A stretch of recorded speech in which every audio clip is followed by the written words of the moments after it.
Un hombre es cargado en una ballesta gigante. Su último grito, recuérdenme, antes de ser disparado como un proyectil humano. Un dios te muestra esta visión, culpando al rey Corazón de León por un futuro de crueldad inimaginable. Pero, ¿y si el verdadero monstruo es el que te obliga a mirar? A diferencia de esa balista que dispara un cuerpo, vos usa tu dedo como proyectil para disparar un light directo a ese botón. ¡Que no se te escape! Conocemos a Louise Foster, una oficial de la ONU que dedicaba su vida a los derechos humanos. Para ella, no había mayor recompensa que ver sonreír a la gente a la que ayudaba. Era tan perceptiva que de inmediato sintió que algo no andaba bien con Jack Spinner, un hombre que tenía delante. Aunque él ponía una sonrisa forzada y hablaba de forma rígida, Louise sabía que había algo más. Cuando ella le preguntó directamente si lo estaban oprimiendo, Jack, con lágrimas en los ojos, lo negó rotundamente. Insistía en que estaba feliz y que había ido allí por voluntad propia. Lo que Louise no sabía era que él y los demás supervivientes ya no tenían libre albedrío.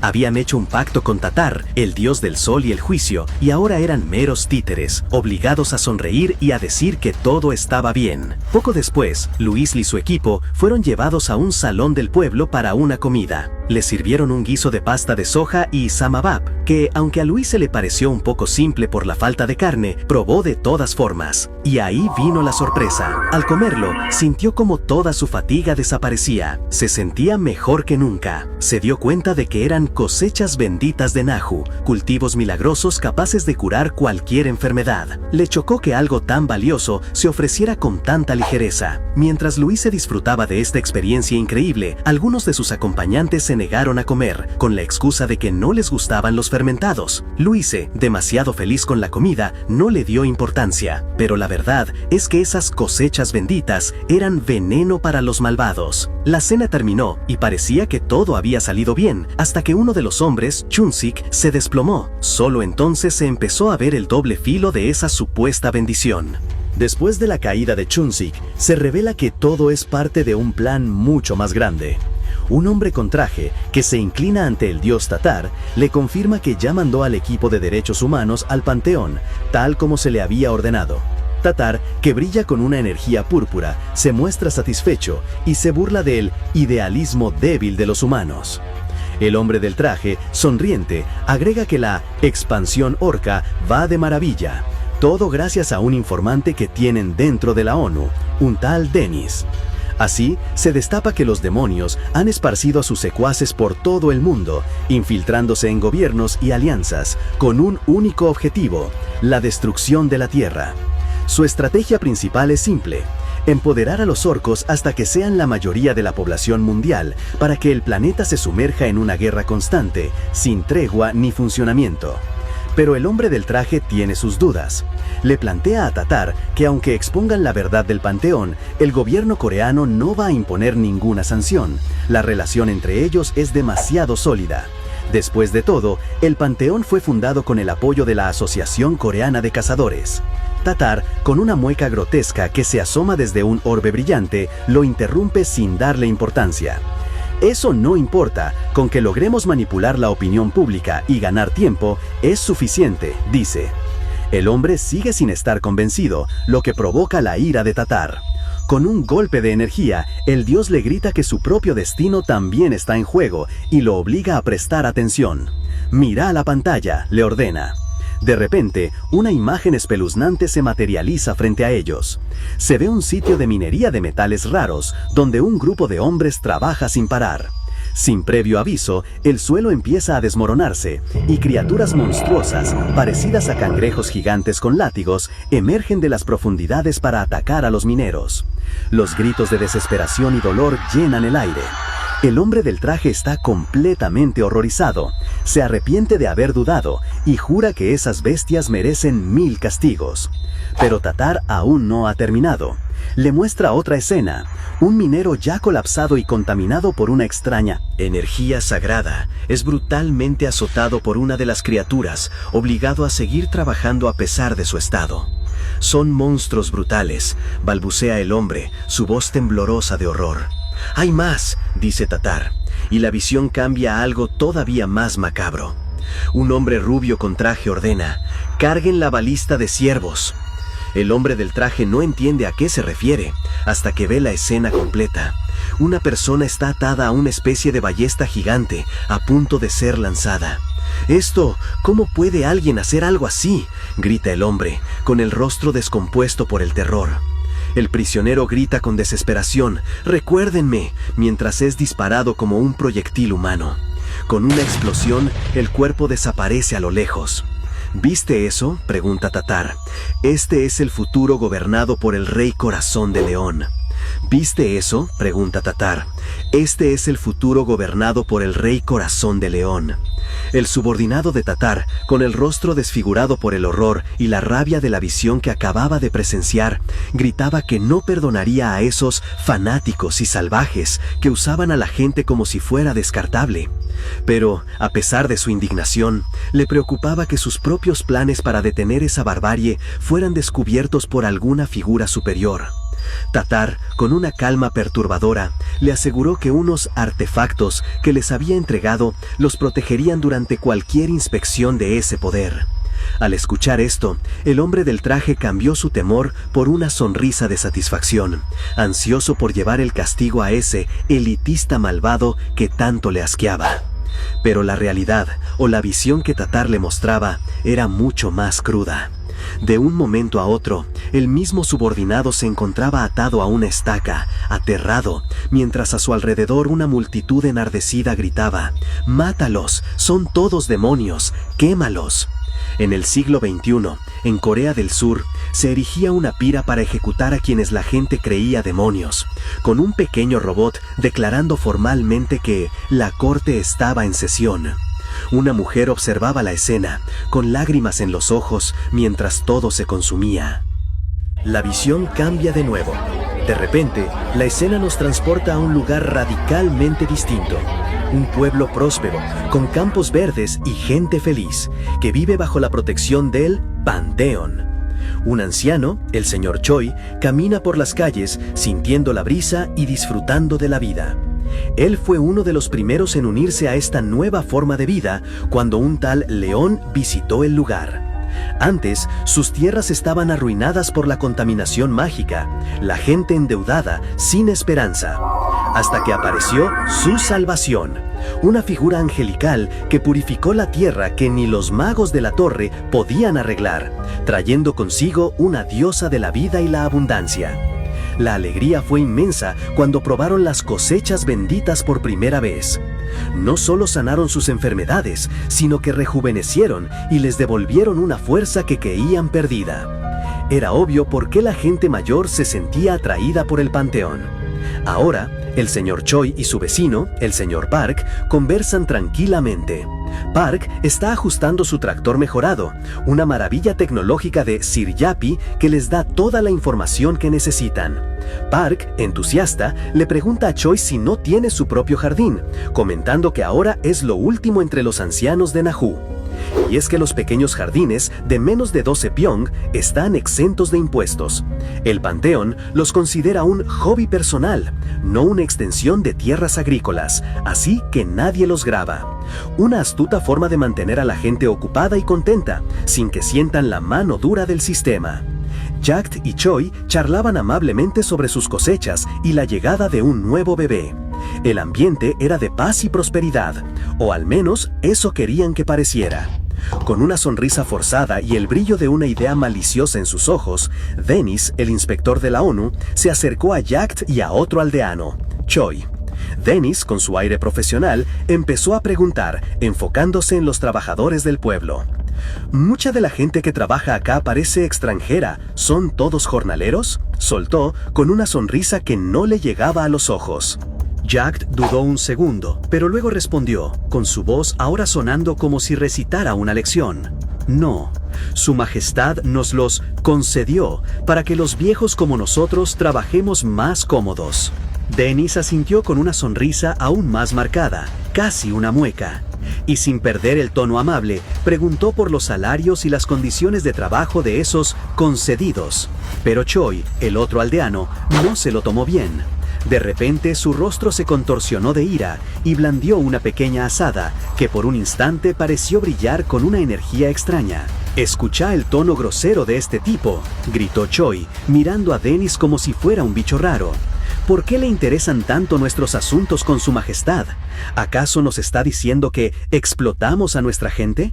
¿Nos está menospreciando solo porque somos gente de campo?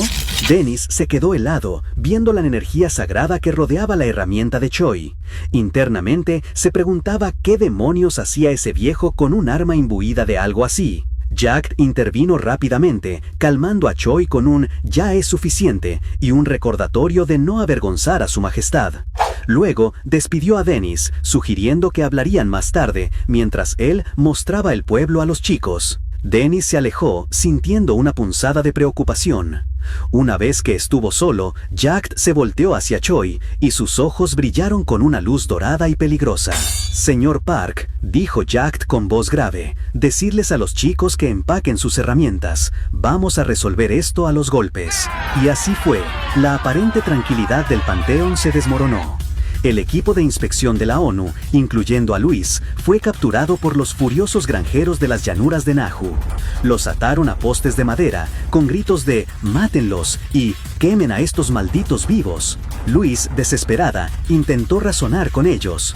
«Todos, por favor, cálmense, no somos demonios». Pero los granjeros no escuchaban. «¡Ja! No nos mientas», gritó una mujer furiosa. Luis estaba en shock, sin entender por qué los llamaban demonios. En ese momento, la situación se puso aún más tensa con la llegada de Sir Yapi, un caballero que los aldeanos vitorearon. Los granjeros, ante el caballero, se quejaron a gritos del equipo de la ONU. «ONU, estos tipos estaban husmeando, preguntando si su majestad había estado abusando de la gente. Estaban intentando armar una noticia falsa y sesgada. Fuimos tan ofendidos que no pudimos contenernos». Luis, al escuchar las acusaciones, no pudo más que sentir un escalofrío. ¿Demonios perversos? ¿Cómo había llegado la situación a este punto? La escena rápidamente tomó un giro aún más oscuro. Ante la mirada de Sir Jack Spinner y su extraño orbe, Luis y su equipo fueron atados a estacas de madera. La situación era de no creer. En pleno siglo XXI, en Corea del Sur, se preparaba un juicio de brujas. El primer testigo, un anciano llamado Park, subió al podio y no perdió el tiempo en señalar a Dennis, acusándolo de haber insinuado que su majestad maltrataba a gente inocente. Dennis intentó aclarar que sus palabras no habían sido tan directas, pero el pueblo ya estaba enardecido, gritando y apoyando al anciano. Sir Yapi, con una lógica aplastante, simplemente dio por válida la acusación, decretando que eran malos. Luego vino Choi, el mismo granjero que antes había demostrado poderes extraños. Él subió con la mirada fija y aseguró que eran demonios, porque su instinto se lo decía, y porque sus ojos, adormilados, eran exactamente como los de un demonio. Dennis, atado a la estaca, no podía creer lo que oía, y protestó que sus ojos eran así naturalmente, pero sus quejas se perdieron en el fervor de la multitud. La cosa se puso aún más ridícula cuando otros aldeanos se sumaron a testificar.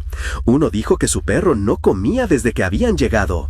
Otra, con un conejo en brazos, juró que su mascota ladraba sin parar, prueba irrefutable de que eran mala gente. Choi, reafirmando la locura, afirmó que los animales podían sentir el mal. Dennis, al borde de la desesperación, no pudo evitar gritar. ¿Qué tiene que ver que una vaca no coma o que un perro ladre con todo esto? ¡Esto es una locura! Cuando el robot de Sir Yapi les preguntó si tenían algo que decir en su defensa, Luis, con lo último de su cordura, gritó que era injusto y que no eran demonios. Sorprendentemente, el robot reconoció que, lógicamente, era injusto. Por un segundo, Luis sintió un rayo de esperanza. Esperanza. Pero la lógica del panteón era muy particular, porque lo siguiente que dijo el robot mientras los aldeanos encendían sus antorchas fue: «Quemémoslos. Si se queman, son demonios. Si no, son humanos». Luise, con el terror helándole la sangre, solo pudo gritar, viendo cómo las llamas se acercaban. Esto no podía estar pasando. Luise no podía creer lo que escuchaba. «¿Rebatir? ¡Claro que tengo un rebatimiento!», gritó, indignada. ¿Quemar a alguien solo porque crees que está poseído? Esto es un disparate total, agregó Dennis igual de furioso. El robot, sin inmutarse, sentenció que había una ley. Explicó que, bajo la autoridad de Tatar, dios del sol y el juicio, los caballeros del Santo Grial habían establecido una ley de caza de demonios. Louise estaba choqueada. Según esa ley, cualquier sospechoso reportado por 3 o más personas debía ser quemado sin importar la razón. Ella explotó. ¿Qué clase de lógica es esa? Esto es fanatismo bárbaro. El robot, sin inmutarse, sentenció que había una ley. Explicó que, bajo la autoridad de Tatar, dios del sol y el juicio, los caballeros del Santo Grial habían establecido una ley de caza de demonios. Louise estaba choqueada. Según esa ley, cualquier sospechoso reportado por 3 o más personas debía ser quemado sin importar la razón. Ella explotó.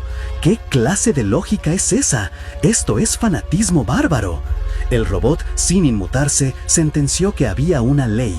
Explicó que, bajo la autoridad de Tatar, dios del sol y el juicio, los caballeros del Santo Grial habían establecido una ley de caza de demonios.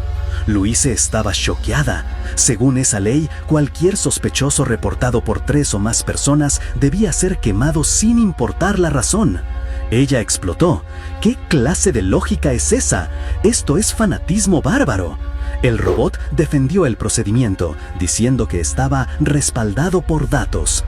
Dennis, desesperado, les preguntó, ¿creen que está bien solo porque todos están muertos? Otro de los prisioneros, atado cerca, intentó alegar su fe en la diosa de la luz y la justicia, pero los aldeanos ya estaban cegados por el fanatismo, acusándolo de mentir por miedo a la muerte. Las llamas ya lamían los maderos. El robot lo calló, diciendo que la fe no era algo que él pudiera decidir. Luego, sin más, dio la orden. «Adelante, enciéndanlo». Louise, aterrada, preguntó qué diablos había cambiado entonces. «Es diferente», respondió el robot. «Si su fe es débil, se quemarán. Si son devotos, no se quemarán. Esto está probado por datos». Louise pensó que estaban rodeados de fanáticos dementes. Los aldeanos, en un fervor colectivo, avivaron el fuego con alegría. Un grito desgarrador resonó en el aire mientras las llamas envolvían por completo al hombre. «¡No! ¡Ayuda! ¡Sálvenme!», se escuchó. Dennis gritó con toda su fuerza que apagaran el fuego. Cuando el fuego cesó, los aldeanos eufóricos festejaron la muerte del demonio, gritando alabanzas a Jack Spinner y al Panteón. «Siguiente», anunció el robot con frialdad. Louise, bañada en sudor frío, fue la designada. Intentó un último recurso, gritando que la ONU no dejaría esto impune y que vendrían por ellos. Los aldeanos, sin inmutarse, solo se burlaron y se prepararon para encender su propia pira. «Lunáticos desvergonzados y dementes», exclamó Louise, el rostro desfigurado por la rabia y el miedo. «Ese lunático de León, el líder de estos fanáticos, está igual de loco. El mundo necesita despertar a la verdadera identidad de ese déspota desquiciado y cruel, que es la verdadera razón de todo esto». Su voz se alzó en un desesperado intento de exponer la verdad antes de que fuera demasiado tarde, mientras las imágenes de León y sus seguidores flotaban en su mente, revelando el rostro oculto de la opresión. La pira ya estaba encendida con un prisionero atado a la estaca. Entre gritos y maldiciones, el fuego empezó a envolverlo, pero, para sorpresa de todos, el hombre no se consumía. Una voz en su mente, o quizás suya, se preguntaba, ¿esto es cálido? El público y Louise estaban choqueados. Entonces, en un giro inesperado, el robot de Sir Jappy anunció que Louise Foster había sido absuelta de todos los cargos. Un alivio momentáneo, pero la confusión era palpable. Sin embargo, el juicio continuó. Otro miembro del equipo de la ONU fue atado, y esta vez el fuego lo devoró entre alaridos desgarradores. Y la multitud celebraba, «Es un demonio de verdad». Louise, horrorizada, vio cómo uno por uno sus compañeros eran sometidos a la misma brutal prueba. «¿Qué está pasando acá?», se preguntaba Louise, viendo el macabro espectáculo. Algunos ardían hasta morir, mientras que otros, inexplicablemente, permanecían intactos entre las llamas. Poco después, con el amanecer tiñendo el cielo, Louise confrontó a Sir Jack Spinner. ¿Qué significa esto? Algunos ardieron y otros no, le exigió saber. El robot, con su voz metálica, explicó la lógica retorcida. 4 de los 8 acusados murieron, como se esperaba. Las cosechas benditas y las llamas de Petos, el dios de la guerra, son letales para los seres malignos. Así, el fuego no era un castigo, sino una prueba de fe. Definitiva, aquellos que soportaban el calor eran considerados inocentes. Entonces, ¿nosotros estamos limpios?, preguntó Luis, la incredulidad en su voz. El robot asintió. Cargos absueltos. Luis no podía creer lo que oía. La verdad era tan brutal como simplista. El robot, dando por terminado el asunto, simplemente se fue volando, dejando a Luis y a los sobrevivientes de su equipo en medio del campo, conmocionados y con más preguntas que respuestas. ¿Así nomás termina todo?, pensó ella, mientras el sol subía. Pero el final del juicio era solo el principio de una nueva fase de manipulación. Días después, Luis fue llamada ante León, el líder del panteón. Él, con una calma inquietante, le preguntó sobre la prueba de la noche anterior. Luis, aún aturdida por lo vivido, intentó restarle importancia. ¿Tuviste un buen recorrido por el taller de la reina?, le preguntó León, con una sonrisa que no llegaba a sus ojos. Y así, Luis fue guiada por Sir Yappy a un lugar oscuro, el taller de Beatriz. Ahí, en una especie de laboratorio macabro, la ejecución del día anterior fue recreada. Pudo ver criaturas encadenadas que parecían demonios y escuchar lamentos idénticos a los que había oído durante las piras. Era una demostración, una lección visual para convencerla de la naturaleza maligna de los demonios. Frente a León, Luis intentaba procesar todo. Ella no era una ingenua que defendía a los demonios, pero la brutalidad del método la carcomía. Su Majestad, tengo que informar esto cuando vuelva, dijo, refiriéndose a la situación de los demonios. León se burló. Ya sé cómo van a responder. Algunos necios hablarán de derechos, dirán que hasta los demonios merecen la salvación. En nuestro mundo, esos valores son fundamentales, pensó Luis, contrastando su perspectiva con la cruel pragmática de León. Él, con sus ojos brillando con una luz fría, la interrumpió. No, en todos los mundos, los humanos odian el mal instintivamente. Los que son permisivos con el mal suelen ser malvados ellos mismos. Para rematar, León le ofreció un cáliz dorado, un regalo que Luis, como oficial de la ONU, sabía que no podía aceptar. Soy oficial de la ONU, no puedo aceptar. Sobornos, protestó. Pero León, con una superioridad pasmosa, la desestimó. ¿Cómo se atreve una simple funcionaria a rechazar el regalo de un rey? Con esa autoridad, León la obligó a aceptar el objeto. Tómalo, su efecto va a durar un tiempo, así que guárdatelo, le dijo. Louise, a regañadientes, solo pudo responder con un débil «Gracias, Su Majestad». León, sonriendo, la llamó por su nombre y le recordó que, al ser una mujer sabia, sabría usar su regalo con inteligencia. Después de este tenso encuentro, León le pidió a Sir Spinner que escoltara a Louise de regreso a la puerta. Jack Spinner, el mismo que la había encarcelado, aceptó sin problemas. El tiempo pasó, pero las consecuencias no. Un informe de la ONU reveló la terrible verdad. 4 miembros del equipo de inspección de derechos humanos habían muerto durante su visita al panteón. «¡Estos bárbaros!», exclamó uno de los oficiales. La noticia sacudió no solo al gobierno coreano, sino a todo el cuartel general de la ONU. Otro, indignado, preguntaba, ¿están diciendo que realmente quemaron gente, incluso a nuestros propios colegas?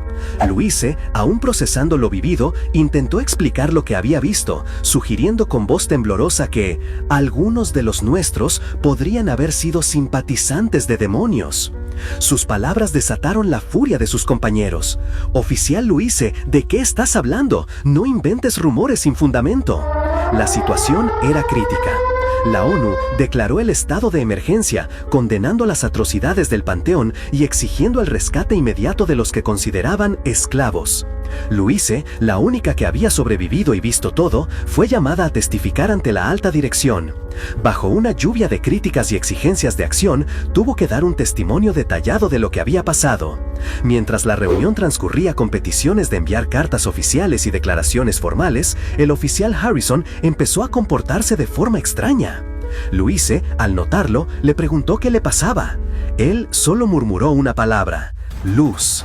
y en ese instante, como si el objeto de león respondiera a una señal, Louise gritó con toda su fuerza: ¡hágase la luz! Una explosión cegadora de energía inundó la sala, aturdiendo a todos. La gente se cubrió la cara, gritando y preguntándole a Louise qué estaba haciendo.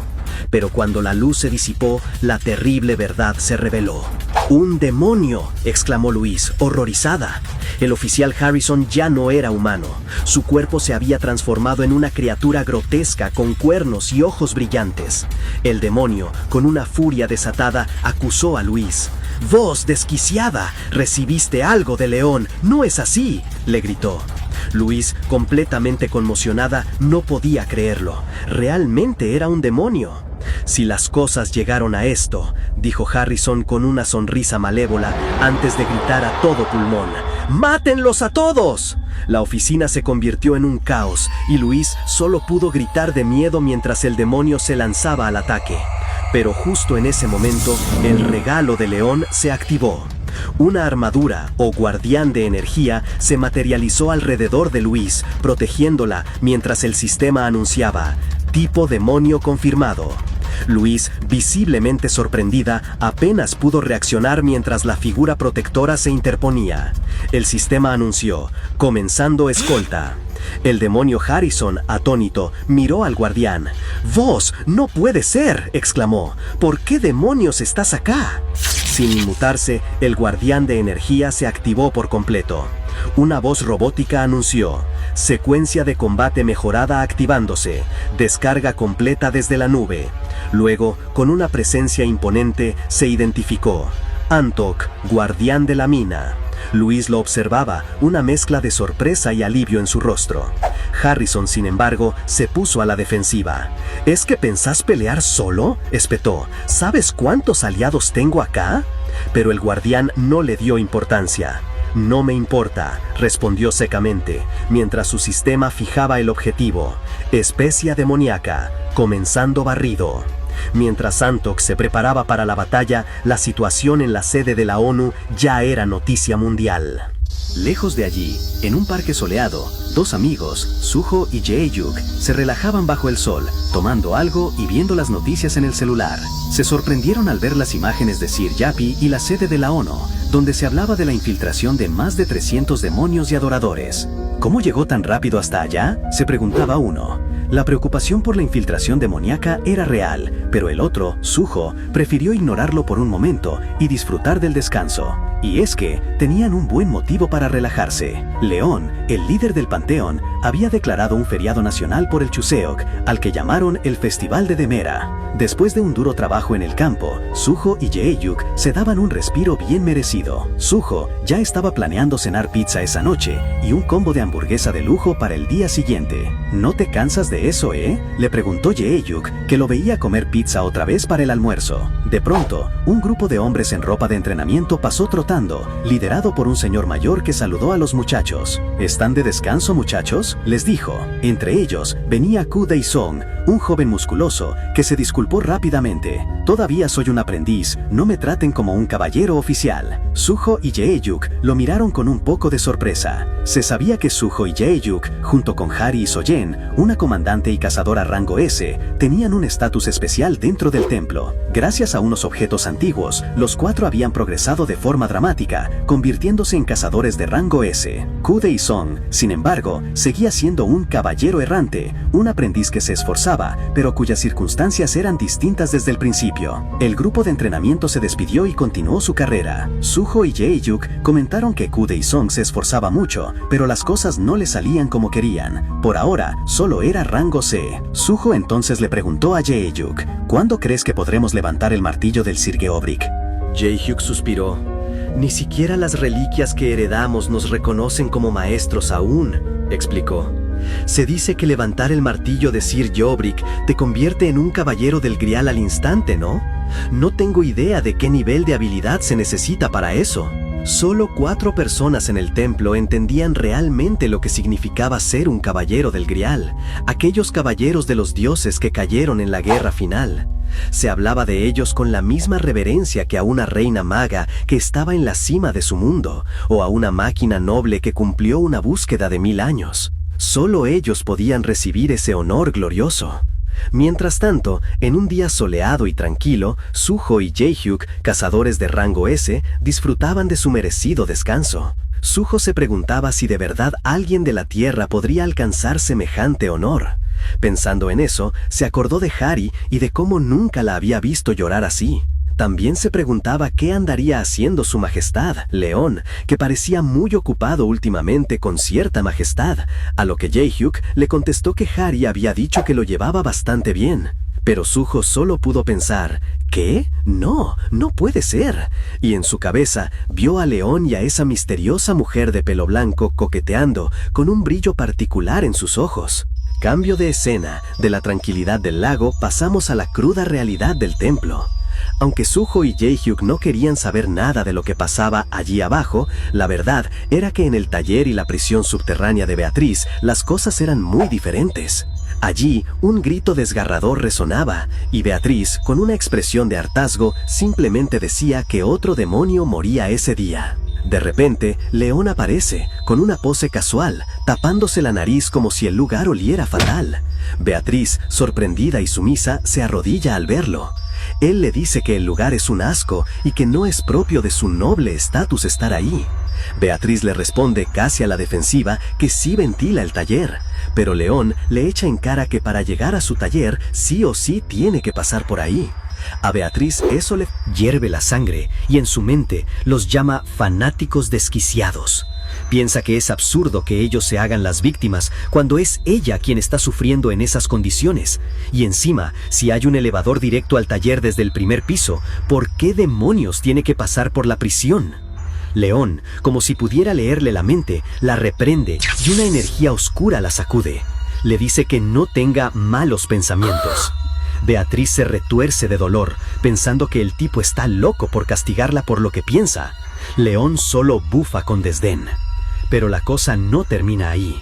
La mujer de pelo blanco, a quien León había estado viendo en la imaginación de Suho, aparece. Su nombre es Vite, y fue ella quien lo convocó. Con una sonrisa enigmática, Vite le dice a León que tiene una noticia que le va a encantar. Los ojos de León se iluminan de un azul intenso, mientras Vite revela que encontraron una manera de localizar a Sir Vulcanus, nada menos que un caballero del Grial. Ahora, sentados en una sala elegante, León y Vite continúan la conversación. Vite, con una copa en la mano, explica su hipótesis. Cree que Sir Vulcanus está en el dominio del archiduque glaciar. León, asombrado, le pregunta por qué no pudieron abrir el portal con la daga ritual antes. Vite especula que los demonios tenían su propio sistema de seguridad en marcha. Y de hecho, si para entrar al dominio del archiduque carnicero necesitaron usar su propio brazo como llave, tiene todo el sentido que la daga ritual no funcionara en este caso. León asintió, entendiendo que la daga no serviría si Sir Vulcanus se había metido en un dominio demoníaco, lo que explicaba por qué no había funcionado. La cuestión ahora era, ¿por qué un caballero del Grial terminaría ahí? Vite, con su calma habitual, le explicó que los demonios eran conocidos por huir a sus dominios cuando se sentían amenazados. Su teoría era que el archiduque glaciar, al verse superado por Vulcanus, se había refugiado en su propio territorio, y que Sir Vulcanus lo había seguido. Ahora, por alguna razón, Vulcanus debía estar imposibilitado de moverse, y para averiguar la historia completa, necesitaban encontrar el dominio del archiduque glaciar. Con una sonrisa siniestra, León propuso usar el brazo del archiduque carnicero como llave para entrar. Le preguntó a Vite si lo acompañaría, y ella, con una expresión de emoción retorcida, aceptó. Dijo que solo de imaginar la cara de sorpresa de esos desgraciados le aceleraba el corazón, y juntos compartieron una risa que helaba la sangre. Mientras tanto, se nos recuerda el pasado. La tierra del archiduque carnicero había quedado devastada por León y sus aliados, y el mismo archiduque, Akasha, había desaparecido. A raíz de eso, alguien tenía que encargarse de la limpieza. En el gran consejo de demonios del inframundo, el pánico era palpable.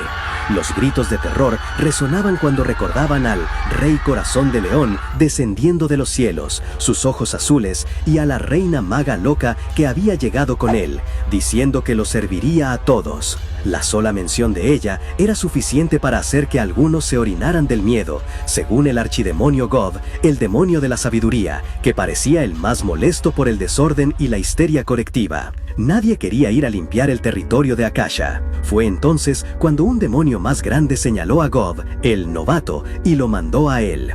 Gob, aterrado, intentó disimular su miedo con un «Sí, señores, yo voy, claro que sí». Los demás demonios rápidamente lo confirmaron, argumentando que Gob ya había sobrevivido una vez, así que era el más indicado. La ironía de la situación no se le escapó a nadie, y Gob se fue con la cara desencajada. Así fue como Gob y otros demonios terminaron en lo que llamaban el sitio de descontaminación de poder sagrado, en lo que antes era el dominio del archiduque Akasha, ahora un pueblo en ruinas. Estaban furiosos y exhaustos, tratando de limpiar la tierra que León y sus caballeros habían contaminado con su poder sagrado.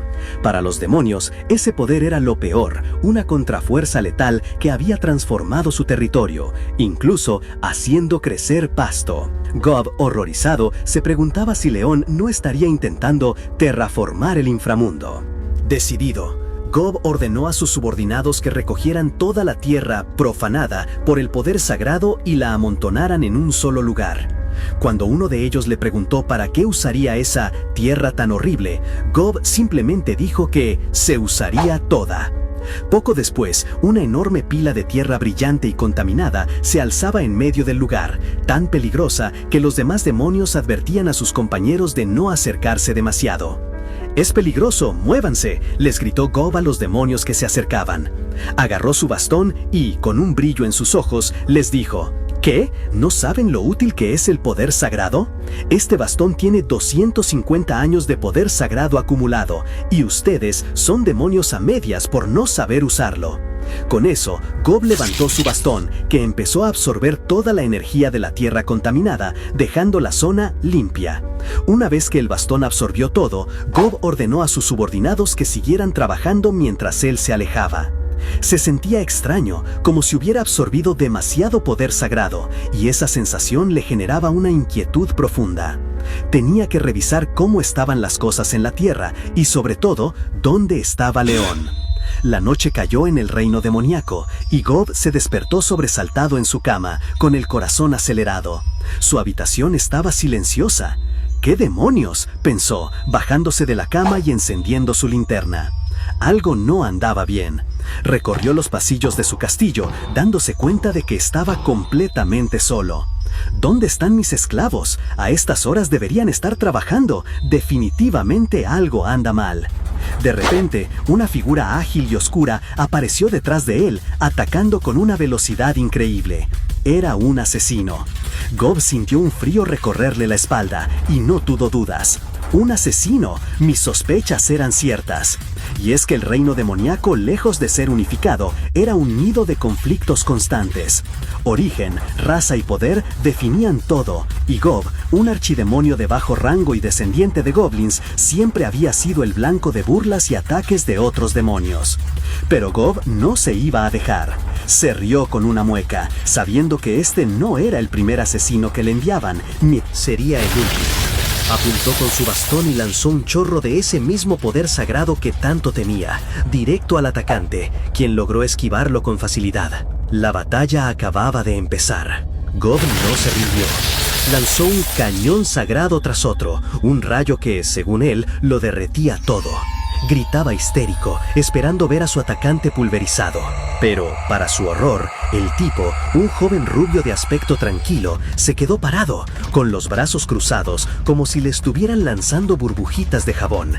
«¿Pero qué demonios?», exclamó Gob, el miedo apoderándose de él. De repente lo reconoció. Un relámpago de puro terror lo recorrió.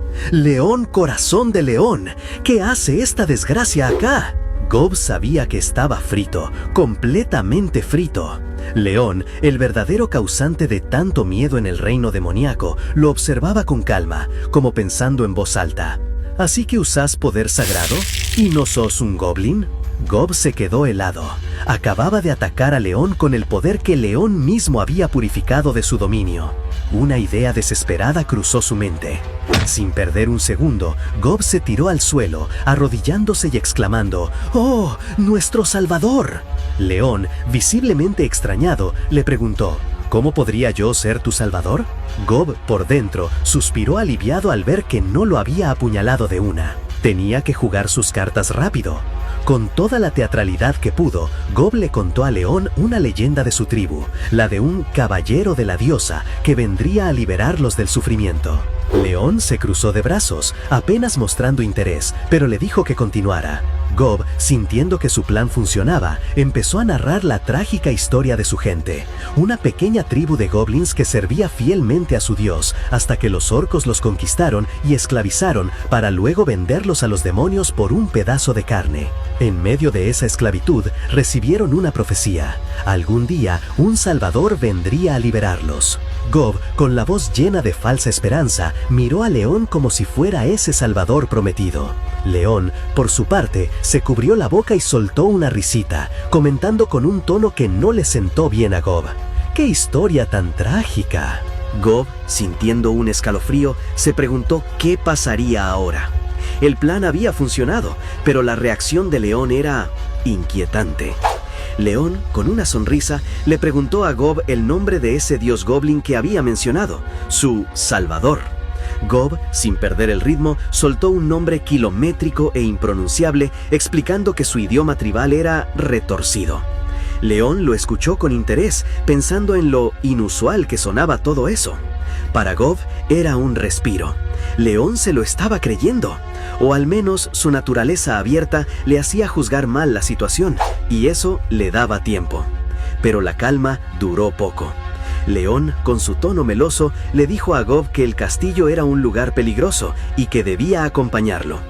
Gob intentó protestar, claro, pero León no aceptó un no por respuesta. Lo agarró y se lo llevó arrastrando, diciendo que quería saber más sobre su tribu. Gob pataleó y lloró, pidiendo por su vida a gritos, mientras León simplemente se reía. Pobre Gob, solo quería volver a casa. Ya fuera del castillo, en un paisaje desolado, León se acercó a Gob con una sonrisa que lo heló. «Gob, me recordás a alguien que conocí», le dijo, y empezó a narrar la historia de un goblin astuto y de lengua afilada, al que casi partió en dos en el pasado, un tal Gobuk. Se disculpó por la comparación, diciendo que se parecían mucho.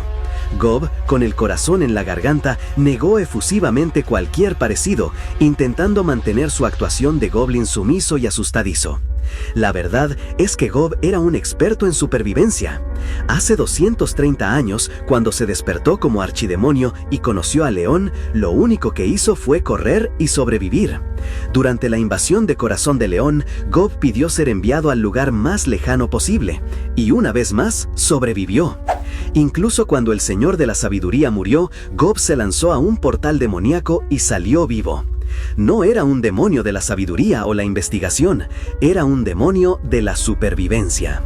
En medio de todo esto, Gob recordó un artefacto bloqueador de magia que había creado para Reinald, un as bajo la manga que no había tenido que usar. Mientras tanto, León y Gob llegaron a una imponente entrada de cueva. «Gob, llegamos», anunció León. Adentro, Vite los esperaba. Al ver a la reina maga loca, Gob se quedó helado, pero rápidamente se recompuso. Vite, con una sonrisa, preguntó quién era ese. «Soy Gobla, es un honor, noble», exclamó Gob, arrodillándose y declarando su servicio incondicional. Vite, ya enterada de la historia, comentó que le habían dicho que era un sacerdote de Magtak Anjat Geothic Nidad. La maga lo miró y, sorprendida, notó el poder sagrado que emanaba de Gob. «Cuento con vos, Gobla», le dijo. Y así, la conmovedora y calculada actuación de Gob para evitar cualquier sospecha continuó. Desde preparar camas hasta lo que fuera que León y Vite le pidieran. Para evitar cualquier rastro de sospecha, Gob se desvivía haciendo lo que le pidieran, desde asar la carne sobre la hoguera para las comidas hasta servir el té. Y para la sorpresa de León y Vite, Gob demostraba modales impecables, haciéndolos creer que venía de alguna dimensión remota con principios universales. Lo que ellos no sabían era que Gob, con sus lágrimas de frustración, estaba aplicando al pie de la letra la etiqueta que aprendió del reino Corazón de León, pensando que algún día lo ayudaría a convertirse en el rey de los goblins. Por dentro, el archidemonio de la sabiduría e indagación estaba que explotaba, furioso de tener que actuar como un simple sirviente, pero su instinto de supervivencia era más fuerte. Pasaron 3 días y Gob seguía aguantando, aferrado a su bastón como si su vida dependiera de ello. Aunque las preguntas incisivas de León lo ponían a prueba de vez en cuando, Gob siempre improvisaba una respuesta digna de un archidemonio de la sabiduría. Pero la calma se rompió cuando, de repente, vio a sus guardias personales, los jinetes goblin, acercándose. Por un momento se alegró, pero la alegría se le fue al piso. Si llegaban, León los destrozaría, y eso solo le traería más problemas. Justo en ese momento, León lo llamó, y Gob, que ya estaba escondido tras una roca, respondió enseguida, «Sí». León, que llevaba días buscando algo, acababa de abrir un portal brillante. «Encontré una pista importante y me gustaría que vinieras con nosotros», le propuso. Gob, aterrado, le gritó que ni loco, ¿cómo se le ocurría? León sonrió de forma inquietante.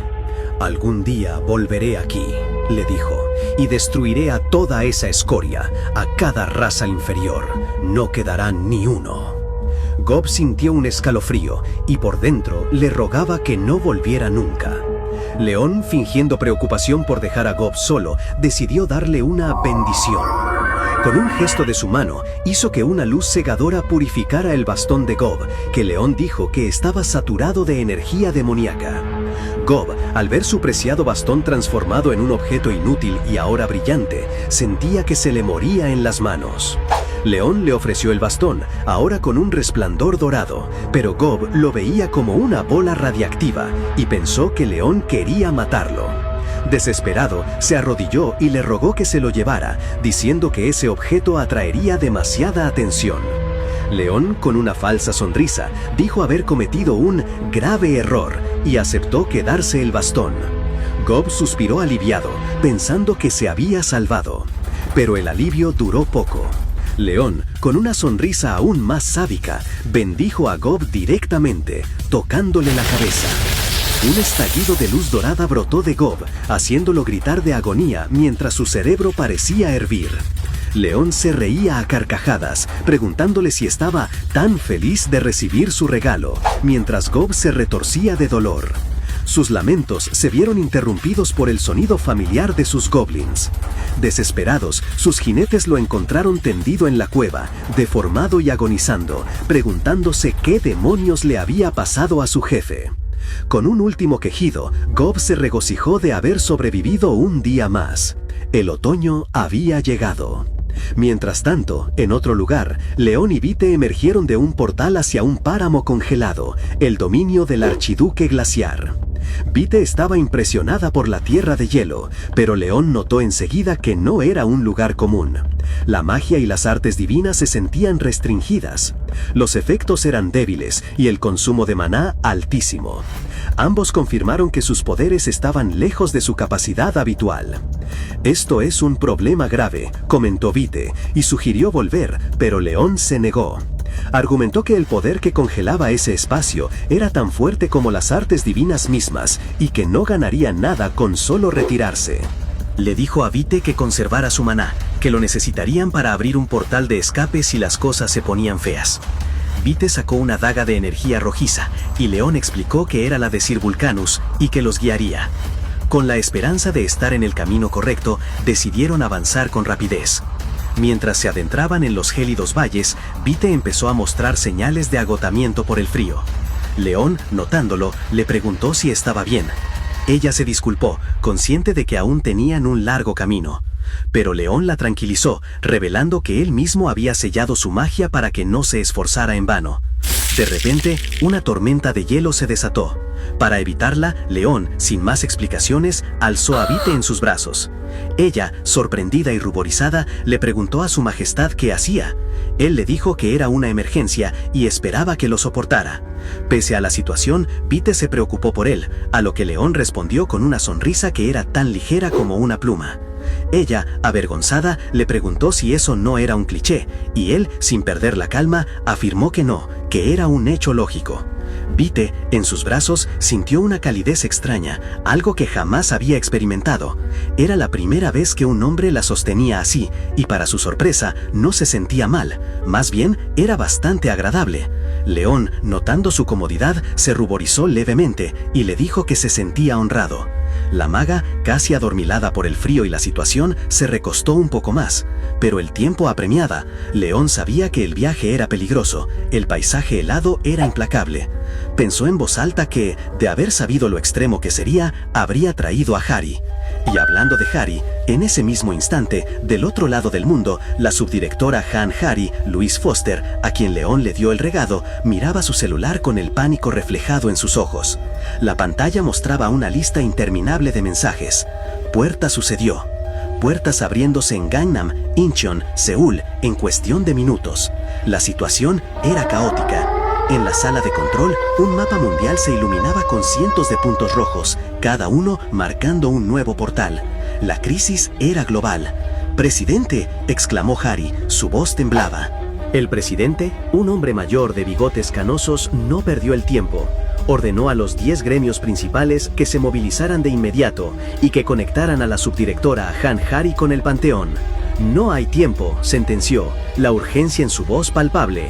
Mientras tanto, en otra sala, otros 2 hombres, uno musculoso y otro pelirrojo, observaban el mismo mapa de portales. ¿Todas esas marcas rojas son portales?, preguntó el musculoso. Parece que sí, respondió el otro. La realidad los golpeaba. ¿Qué demonios? ¡Estamos perdidos! Justo en ese momento, Harry y el presidente, a quien identificaron como Hacked Spinner, entraron en la sala. El musculoso notó su llegada y se sorprendió. «Hacked Spinner». «¿Y el rey y la reina no vienen?», preguntó alguien, a lo que Harry respondió con una risa nerviosa y un suspiro. La tensión aumentó cuando apareció Kim Jin-chol, el maestro del gremio tiburón, un tipo rudo y descontento. Se quejó de tener que tratar a las máquinas como personas. Sus compañeros de gremio lo vieron con sorpresa, mientras el pelirrojo se quejaba de un dolor de estómago. El adorno en la cabeza de Harry, que era Antok, su guardián, se agitó. Hacked Spinner le ordenó a Harry que se sentara. Ella, incómoda, preguntó, ¿incluso durante la reunión? Antok, con su voz robótica, le preguntó si tenía alguna queja y le indicó que se sentara correctamente, mantuviera la espalda recta y la vista al frente. Harry refunfuñó para sí misma, molesta por tener que servir a 2 dioses, siendo ella una sacerdotisa de rango S. Antok la interrumpió tajante. «Esta unidad es un caballero del Grial, supremo por encima de la ley». «¿Y su majestad?», preguntó ella, refiriéndose a León. «No», respondió Antok, su mirada se endureció. «Haremos las cosas bien». La furia de Kim Jin-chol estalló. Con una expresión desquiciada gritó, sintiéndose ignorado. Los demás gremistas lo miraron con alarma. Hacked Spinner simplemente observó, diciendo que ya se darán cuenta por sí mismos. Jin-chol, con una sonrisa burlona y una aura roja que lo envolvía, se acercó a Harry. «¿Así que puedo hacer lo que me dé la gana?», preguntó. Se paró frente a ella, sus ojos brillando con una luz oscura. Desafiando a Antok, lo llamó pedaço de metal e máquina de matar de Chongju. «Não atues como se fosses alguém importante, troço de metal», lhe soltou. «Tragam-me a um humano de verdade». Lés-los de calmar-se, Jin-chol seguiu com sua atitude desafiante. Desestimando a Harry como uma simples empregada e um grunhão da associação, lhe perguntou diretamente ao presidente Jack Spinner se era apropriado que uma máquina como Antok estivesse presente em um lugar assim. Antok, sem imutar-se, respondeu com a frialdade de sua lógica, afirmando sua qualificação como Cavaleiro do Grial, garantida pelo mesmíssimo Leão Coração de Leão. Mas Jin-chol não parou aí. Se burlou de Antok, dizendo que era uma graça que alguém tão importante como um chefe de portal estivesse ali, e o rematou chamando-o bastardo de lata. Antok, com sua peculiar lógica, em lugar de ignorá-lo, pareceu processar a provocação. Seu sistema interno entrou em modo de compilação de diálogo apropriado para a capacidade intelectual de um organismo primitivo antigo. E quando terminou de processar, soltou uma andanada de frases irentes e ameaçadoras que deixaram a todos helados, especialmente a Harry. Com uma agressividade inesperada, Antok lhe deixou claro que estava buscando problemas e que, de seguir assim, as consequências seriam graves. Hari, totalmente surpreendida pelo vocabulário soez de seu guardião, tratou de frená-lo. "Oiga, Sr. Yap, essas são malas palavras", lhe disse. Mas Antok, com a mesma lógica robô, lhe respondeu que só estava usando um linguagem adequado para a inteligência inferior de um organismo primitivo. A ironia não passou desapercebida para Hari. Jin Tielsen, entendo, não o tomou com humor. Roxo de fúria e envolto em um aura de energia, estalhou em gritos, enquanto Antok, através de Hari, demonstrava que ser demasiado bom aprendendo também podia ser um problema. ¡Uf! ¡Qué cierre tan explosivo! Si Antok puede compilar diálogos para dejar a cualquiera sin palabras, ustedes denle like y compilen sus comentarios con el próximo manhwa que quieren ver. Y por supuesto, suscríbanse para no perderse nada. Nos vemos en el próximo episodio.